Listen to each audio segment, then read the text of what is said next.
আমাক unofficially handover কৰিলে।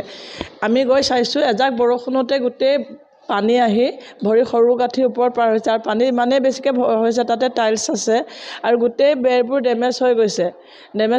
সৰু ল'ৰা ছোৱালী বিশেষকৈ আমাৰ যিটো পানীৰ সমস্যা। নেক্সট কথা হ'ল কি তাৰ ছেফটি নাই, বাউণ্ডাৰী লাগিব। কাষতে এটা ৰাস্তা আছে, সেইটো আমাৰ স্কুলৰ ৰাস্তা আছিলে। এতিয়া লাহেকৈ মানে ৰাজহুৱা নিচিনা হৈছেগৈ, সেইটো পিছত আমি সমস্যাটো সমাধান কৰিম।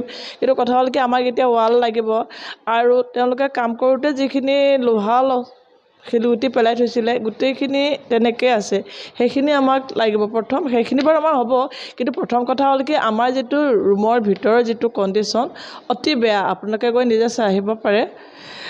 মানে ওপৰৰ প্ৰায় 6-7টামান ৰুম পূৰা পানীৰে ভৰ্তি হৈ থকা, ঠিক তেনেকৈ তলতো। আৰু প্ৰথম সোমাই গৈ যিখন বাৰাণ্ডা, সেই বাৰাণ্ডাখনতে পূৰা পানী জমা হয়। পকাৰ যিটো ভাঁজ আছে বাৰাণ্ডাতে মানে বহুতখিনি পানী জমা হয়। এইটো আমাৰ কণ ছাত্ৰ ছাত্ৰী।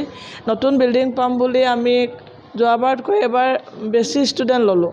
ক্লাছ 6ত বেছি ষ্টুডেণ্ট লৈছোঁ, 11ত বেছি ষ্টুডেণ্ট লৈছোঁ আৰু ঠিক তেনেকৈ আমি ছেকশ্যনো ভাগ কৰিছোঁ। ছেকশ্যন ভাগ কৰাৰ লগে লগে আমাৰ বেঞ্চ ডেস্কৰ প্ৰব্লেম আহি গৈছে। এতিয়া আমাৰ এখন বেঞ্চত কোনোবা ক্লাছত 6জনকৈ বহিবলগীয়া হৈছে। তাতে বেঞ্চ ডেস্ক ফাৰ্নিচাৰখিনি ন' প্ৰব্লেম, ধুনীয়া দেখিছোঁ ফাৰ্নিচাৰখিনি, কিন্তু যিখিনি মানে বিল্ডিং বনোৱাৰ যিখিনি ষ্ট্ৰাকচাৰ সেইখিনি বহুত বেয়া। আমি এই বিষয়ে তেওঁলোকক কেইবাবাৰো কৈছিলোঁ। শেষত আমি PWD ইঞ্জিনিয়াৰ, DC, CDC তেওঁলোককো লেটাৰ দিলোঁ।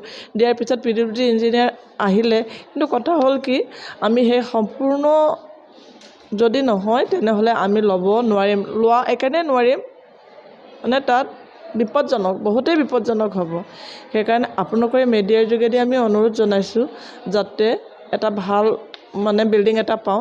যিখিনি আঁসোৱা আছে সেইখিনি আমি যাতে পূৰা কৰে তেওঁলোকে। আমি বনাই থাকোঁতে মাজে মাজে আমাৰ শিক্ষকসকলো গৈছে, বহুত আঁসোৱা প্ৰথমতে ধৰিছে। তেওঁলোকৰ এটাই কথা, তেওঁলোকৰ যিখিনি মিস্ত্ৰীখিনি তেওঁলোককহে লগ পাওঁ আৰু যে আমাৰ ছবিত নাই, মানে আমাৰ পিকচাৰত এইটো নাই। যিখিনি আওলা একেবাৰে কম, এফুটো নহয়, আওলা এফুটো নোহোৱাৰ কাৰণে পানীখিনি গোটেইখিনি সোমাইছে। সাধাৰণতে এখন ঘৰৰ আওলাটো কিমান থাকিব লাগে এচাৰকণি মাৰিলে সেইটো সকলোৱে জানে, কিন্তু আমাৰ শিক্ষকসকলে বাৰে বাৰে গৈ কোৱাৰ পিছতো তেওঁলোকে কয় যে নাই আমাৰ এইটোৱে আছে, পিকচাৰ আমাৰ এইটোৱে আছে, আমি এনেকৈয়ে কৰিব লাগিব।